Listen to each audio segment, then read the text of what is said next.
Assalamualaikum warahmatullahi wabarakatuh. Perkenalkan, nama saya Lutfiana Fia Al-Haidar.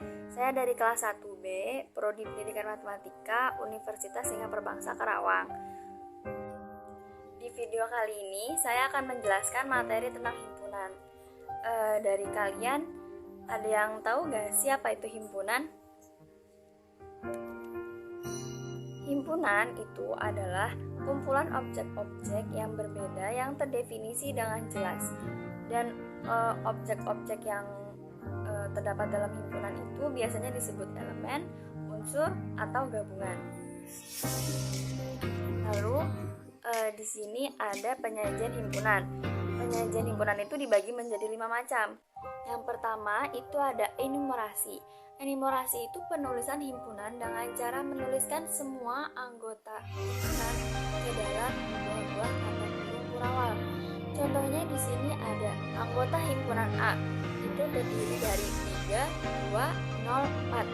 Di mana 3, 2, 0, 4 ini tuh dibatasi oleh 2 buah kurung kurawal di awal dan di akhir. Lalu yang kedua itu ada notasi pembentuk himpunan. Cara penulisannya itu dinyatakan dengan menulis syarat yang harus dipenuhi oleh anggotanya. Di sini ada contohnya, itu A adalah himpunan bilangan bulat positif yang lebih kecil dari 7. Jadi notasinya itu bisa ditulis seperti yang di bawahnya itu A, anggota A, di mana X adalah himpunan bilangan bulat positif yang lebih kecil dari 7.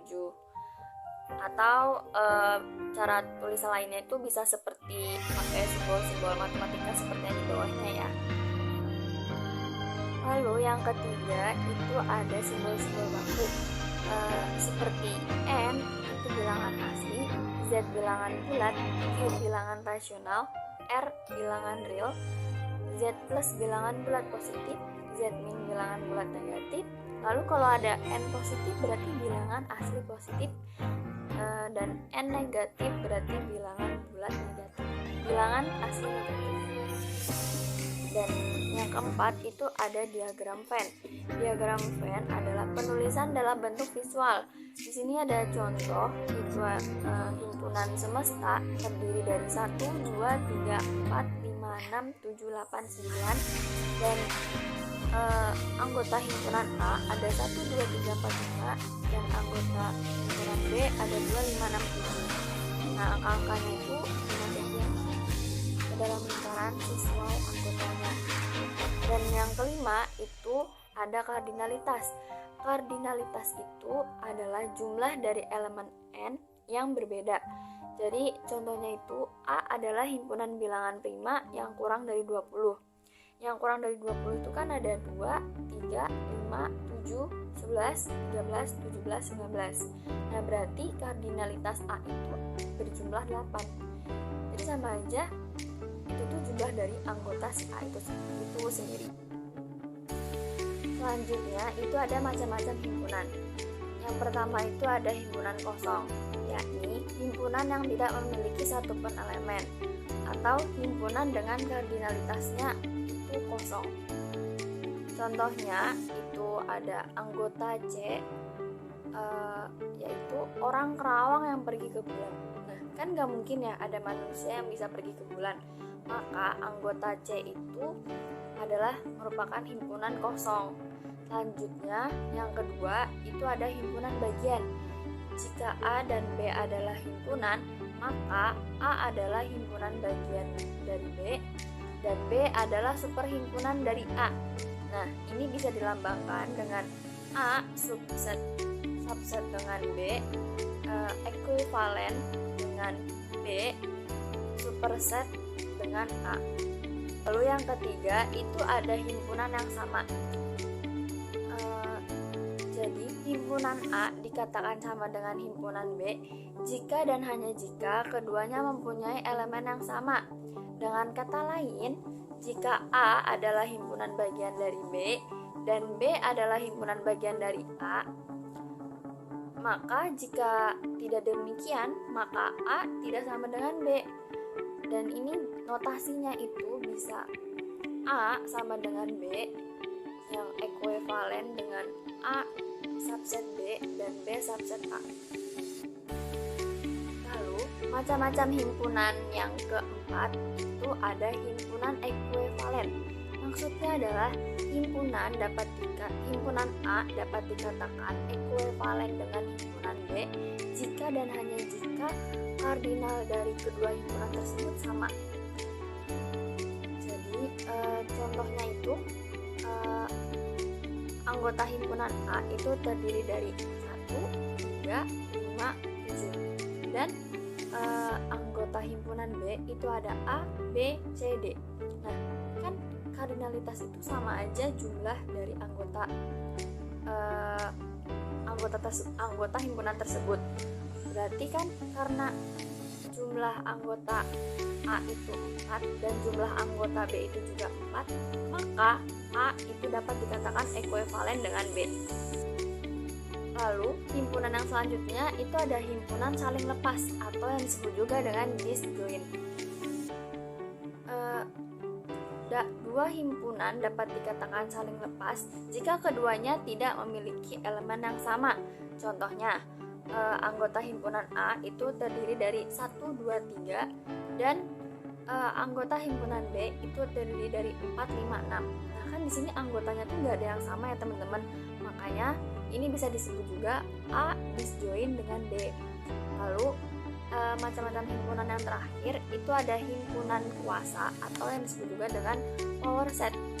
Power set adalah himpunan yang elemennya merupakan semua himpunan bagian dari A, termasuk himpunan kosong dan himpunan A sendiri.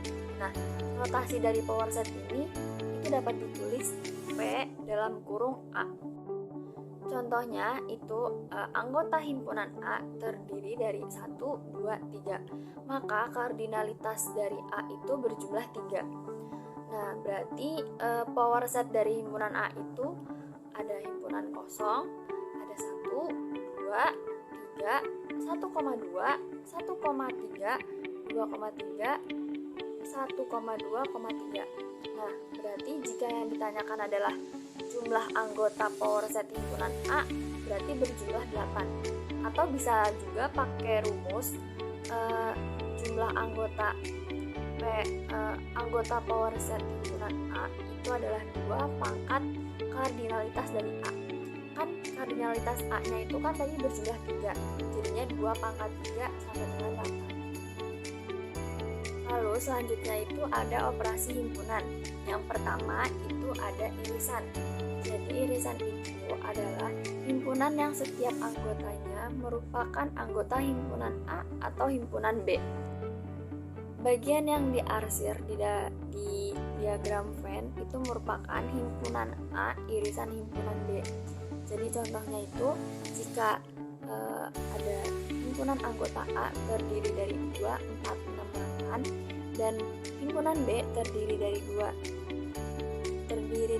6, 10, 14, maka A irisan B itu adalah 4 dan 6 karena angka 4 dan 6 itu ada di himpunan A dan juga ada di himpunan B. Lalu operasi himpunan yang kedua itu ada gabungan. Maksudnya adalah himpunan yang setiap anggotanya merupakan anggota himpunan A dan himpunan B. Jadi himpunan A sama himpunan B itu digabung teman-teman. Nah, jadi bagian yang berwarna kuning yang ada di diagram Venn itu merupakan himpunan A gabungan dari himpunan B. Jadi contohnya itu himpunan A terdiri dari 2, 5, 8 dan himpunan B terdiri dari 7, 5 dan 22. Maka A gabungan B itu adalah 2, 5, 7, 8 dan 22. Jadi semua angkanya itu digabung menjadi 1. Operasi himpunan selanjutnya itu ada komplement. Jadi komplement dari suatu himpunan A terhadap suatu himpunan semesta adalah suatu himpunan yang elemennya merupakan elemen semesta yang bukan elemen A. Jadi di situ daerah yang berwarna hijau itu adalah daerah komplement A. Lalu operasi himpunan selanjutnya itu ada selisih. Selisih dari himpunan A dan B adalah suatu himpunan yang elemennya merupakan elemen dari A tetapi bukan elemen dari B. Nah, jadi daerah yang warna oranye itu yang ada di diagram Venn itu merupakan selisih himpunan A dengan B.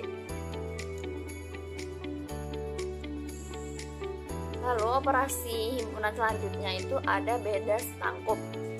Jadi beda setangkup dari himpunan A dan B adalah suatu himpunan yang elemennya ada pada himpunan A atau B tetapi tidak pada keduanya. Jadi itu daerah yang berwarna abu-abu yang ada di diagram Venn itu merupakan beda setangkup antara himpunan A dan himpunan B.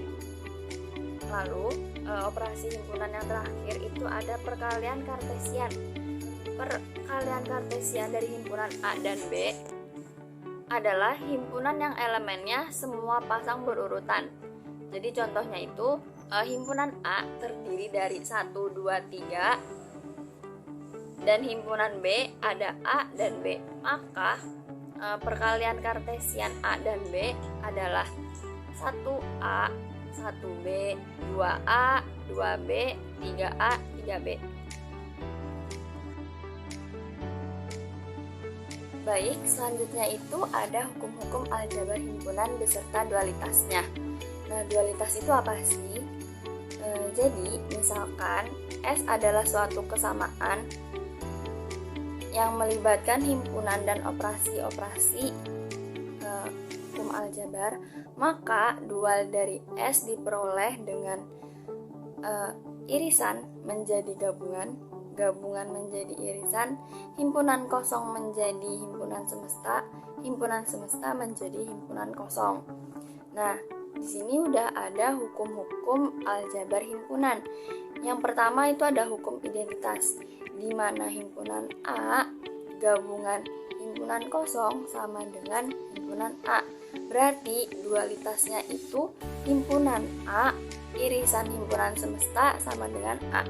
Lalu hukum yang kedua itu ada hukum nul atau dominisasi, di mana hukum A itu irisan dengan himpunan kosong sama dengan himpunan kosong. Berarti dualitasnya itu himpunan A gabung himpunan semesta sama dengan himpunan semesta.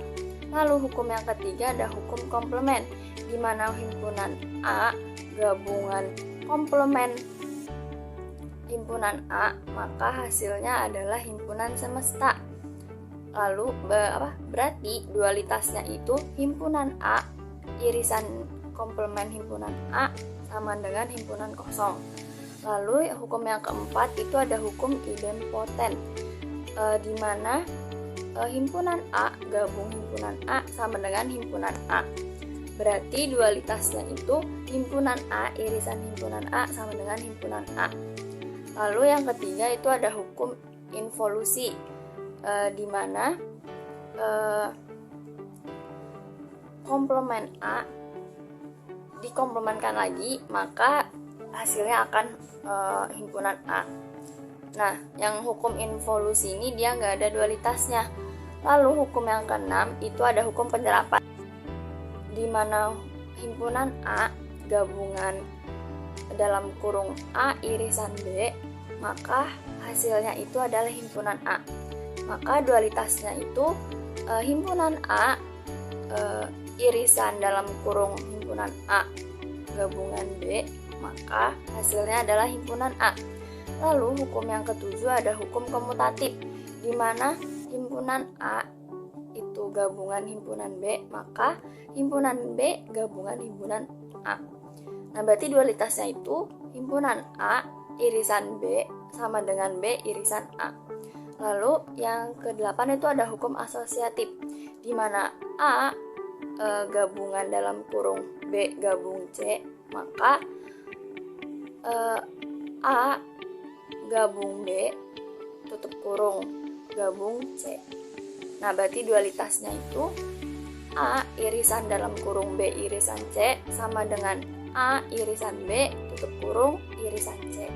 Lalu hukum yang ke-9 itu ada hukum distributif, di mana A gabung dalam kurung B irisan C, maka A gabung B irisan A gabung C. Berarti dualitasnya itu A irisan dalam kurung B gabung C, maka A gabung B A irisan B gabung A irisan C. Nah, hukum yang terakhir itu ada hukum De Morgan. Nah, di mana A irisan B itu dikomplement sama dengan A komplement gabungan B komplement. Nah, berarti dualitasnya itu jika A gabung B komplement berarti sama dengan A komplement irisan B komplement. Lalu selanjutnya itu ada pembuktian proporsi himpunan. Nah, pembuktiannya ini ada empat cara. Yang pertama itu bisa menggunakan diagram Venn. Yang kedua itu menggunakan tabel keanggotaan. Yang ketiga itu menggunakan hukum aljabar himpunan. Dan yang terakhir itu menggunakan hukum definisi. Sekian dari saya. Mohon maaf bila ada kekurangan atau kesalahan dalam video ini. Terima kasih sudah menonton. Saya Lutfi Nafia Al-Haidar. Pamit undur diri. Wassalamualaikum warahmatullahi wabarakatuh.